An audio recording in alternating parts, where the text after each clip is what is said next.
Had a longtime client and friend reach out to me the other day saying that he received a little inheritance and wondering what to do with it. What do you do with new money right now with the stock market having this much momentum but moving this high so quickly?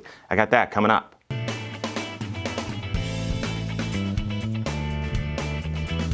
My name is Mike Bernard. I am the host of the Wise Money Show. I'm also one of the certified financial planners right here at Korhorn Financial Group. If you're new to this channel, hit that subscribe button, turn on notifications, and smash that thumbs up button.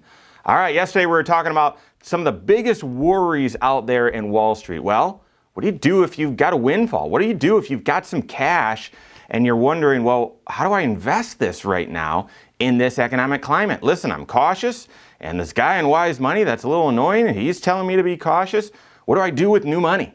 I had a client reach out to me, and unfortunately, his parents, they're both dealing with Alzheimer's, and he received a little bit of an inheritance sort of early as they were doing some planning.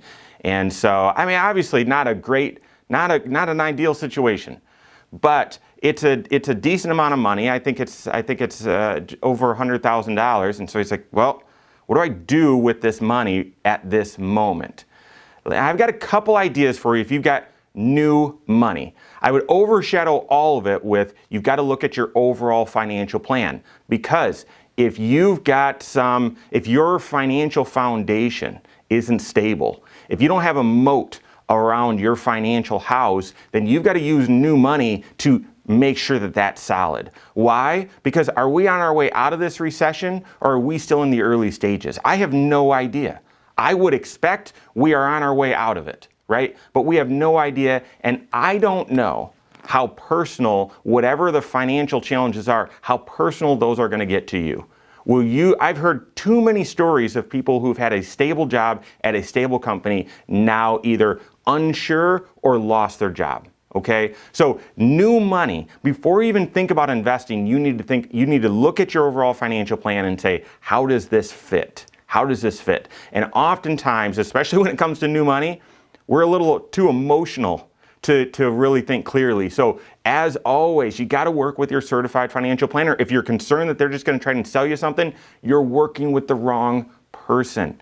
You need to be working with a CFP who's doing comprehensive financial planning, who's a fiduciary, who understands your financial goals and is on fire for your financial goals. And then they can look objectively and say, here's how you use this money in the best way possible. So if that's paying off some debt, if that's building up cash, if that is achieving some financial goal, college or a second house or something, fixing up the house, whatever it is, before you look at investing, you've got to look at how should this money really be used. Now, let's say you look at that and you say, yep, this money should be invested for the long term. So the market's high, what do you do about it? Let me give you 3 ideas. Number 1, if you've looked, this money needs to be invested, it's for the long term, I would first look at dollar cost averaging from here.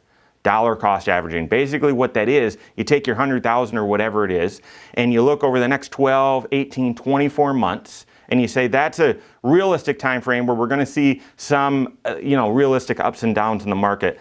Let's take this sum of money, divide it by that number of months, and invest a little bit on the 1st of each month, or on the 5th of each month, or the 15th, or whatever. By investing a flat dollar amount each and every month, you're buying shares at whatever their price is at on that time. And are you going to be able to pick it perfectly? No. That's why you do this. Over time, when the prices of those shares are low, those dollars, you can buy more shares at lower prices. So you're on average buying at a lower per share basis. So dollar cost averaging, just simply because I would expect volatility from here, dollar cost averaging would be my first recommendation. Second recommendation from here is I would consider using a momentum-based strategy. What we call dynamic, right? So our dynamic strategy is at all times surveying the market, saying what has the most momentum. And so by investing it into that, if you happen to invest at the wrong time in the stock market, the next shoe drops, as they say, then that dynamic model should pivot out of the market. Will you be disappointed in the short term? Absolutely. But there's no way of knowing the future. You can't predict this thing. And so if you're looking at, well, the stock market certainly has a lot of momentum. I've been cautious. If we get, a vaccine and so on, this thing could surge higher. I would use a momentum strategy, and I wouldn't hesitate to invest all those dollars into a momentum strategy. I really wouldn't.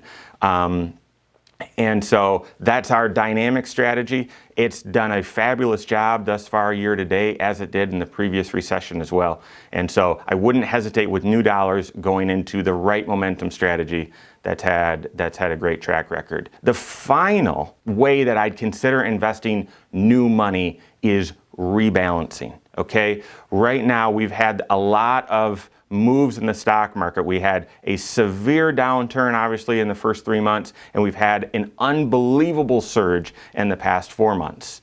So it's likely when you look at your overall portfolio, you may be a little imbalanced right now.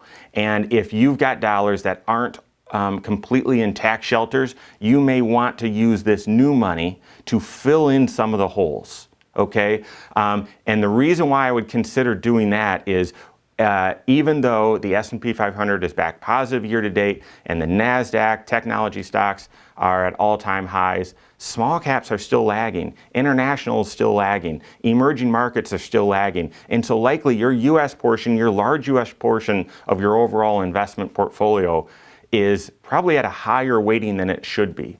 You could use new money to buy into small caps, international, emerging markets. I'm not saying that's the best place to be over the next 6 months.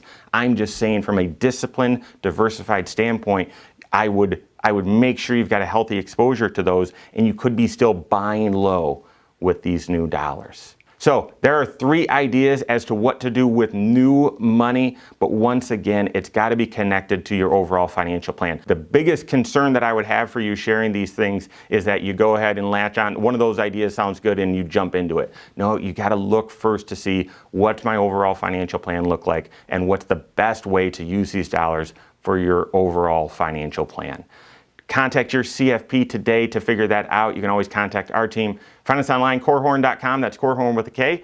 Or send us an email, info@corehorn.com. All right, there you have it. Go out and take your next wise step in your financial life.